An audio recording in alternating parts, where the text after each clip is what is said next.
let's explore even more autistic history and the Autism Wars. This is part 113 of a series. All right, we're jumping right back into 97-98 era with the article written by Bernard Rimland and published through Autism Research Institute's International Autism newsletter, titled Genetics, Autism, and Priorities. I shared the first part of this in the video previous to this one, and I'm going to pick back up right where we left off. Rimland states, as our readers know all too well, there are many, many autistic children with us here today, and many more are being born every day.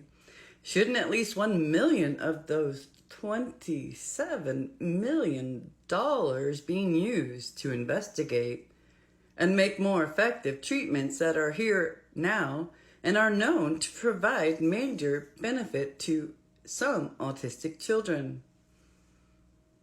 Do you hear that?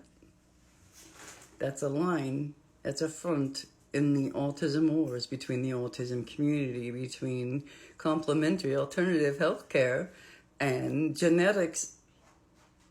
It's a huge front that's going to be incredibly vicious towards each other going forward. It's something else what happens here. But let's go back to what Rimland is stating, and that is money. We want money for research for the autism treatments and causes and cures that we believe in. We want that funded. So this is about money and the power to get money allocated to the research that he wants. And this here is what the Autism Wars are all about. Money and power about the direction of research. Rimland goes on to write, a prime candidate for such research funding is vitamin B6. This vitamin, along with mineral magnesium, is used in the production of serotonin. Since 1965, 18 research reports have been published by scientists in 6 countries showing that about half of all autistic children and adults improve significantly when given large amounts of B6. Unlike drugs, B6 is a safe, natural substance which the brain requires. Why do some autistic persons need extra B6? No one knows.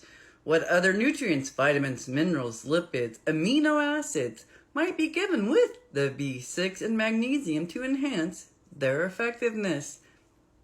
No one knows. Research to compare blood levels of various enzymes and neurotransmitters before and after treatment with B6, comparing B6 responders with non-responders, might produce very informative results that could help the autistic persons we live with every day. Such research cries out to be done. It's not being done. No money.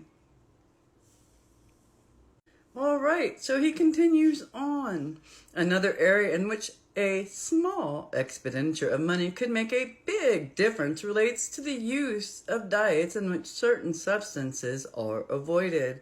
Carl Reichelt of Oslo has pioneered in this area for decades, showing the highly significant effects of removing gluten, gliadin, and casein from the diets of autistic children. There are now about 40 research studies in Norway, the UK, Italy, and the US supporting this finding. Special diets are hard to implement. The problem might be solved by giving the children special digestive enzymes that would break down the peptides from these foods and permit their assimilation, like the B6 research that would help thousands of living, breathing autistic children who are here now.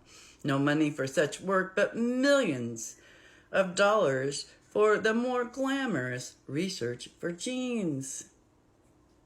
Rimland goes on to state, our Defeat Autism Now project Yeah, here we go. Our Defeat Autism Now project was initiated in 1994 to advance these and other here and now and near future approaches to the effective treatment of autism. You can help by donating to the Autism Research Institute, and it gave a link to click to learn more about Dan, the project, and its upcoming conference. All right, so do you see that swing around? That swing around to the research and the treatments that Rimland wanted focused on. His belief systems on autism. His belief system on the cure. Oh, goodness. And yeah, this is... Let's talk more about Dan. Let's get into Defeat Autism Now and what they were about a bit, okay? All right, I'm going to pull from Wikipedia here to give the overview of Defeat Autism Now. It was launched in 1995 by psychologist Bernard Rimland, a co-founder of Autism Society of America and a founder of the Autism Research Institute. And of course, we know Rimland was also a father of an autistic. It states here, Defeat Autism Now, Dan, with an exclamation point, and the acronym brought together parents, clinicians, and researchers to explore and establish effective biomedical interventions. Rimland was an outspoken on what he believed to be the major causes for autism: environmental pollutants, antibiotics, and vaccinations. Sometimes this put him at odds with the established medical community. In a letter to the editor of the Washington Post in 1997, Rimland wrote, quote, "The reason that the public and Congress supports alternative medicine is that conventional medicine, despite its arrogance, is far too ineffective, far too harmful, and far too costly. Non-conventional medicine is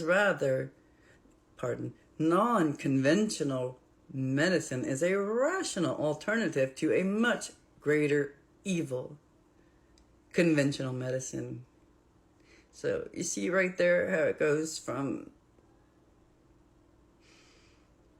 science into belief system. I mean, there's good and bad to conventional medicine. There are incredible problems in a lot of the business model of conventional medicine and research. I get that, but it just to write it all off as evil, right? To get funding for the complementary alternative medicine. We are now in a belief system, good versus evil. Wah.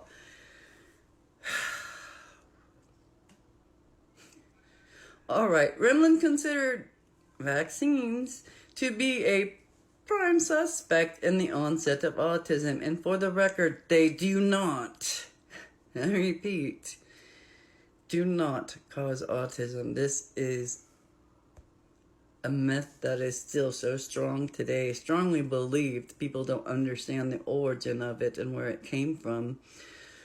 Oh, goodness, and the problems it causes for autistic healthcare today, and the harm it causes, but we'll get to that further on. So he maintained that while not proven, there was a direct link between thimerosal, a mercury-based preservative used in these shots, and autism. He supported Andrew Wakefield's now very discredited suggestion that the MMR was linked to autism. Rimland contended that the vaccination triggered it by placing a burden on the immune systems of children between birth and age 2. Now, I will share a bit more about Defeat Autism Now in the next video, and then we will also speak about the controversy on ABA that Rimland did write about as well. Yeah. All right, well, thank you for exploring more autistic history with me and the Autism Wars.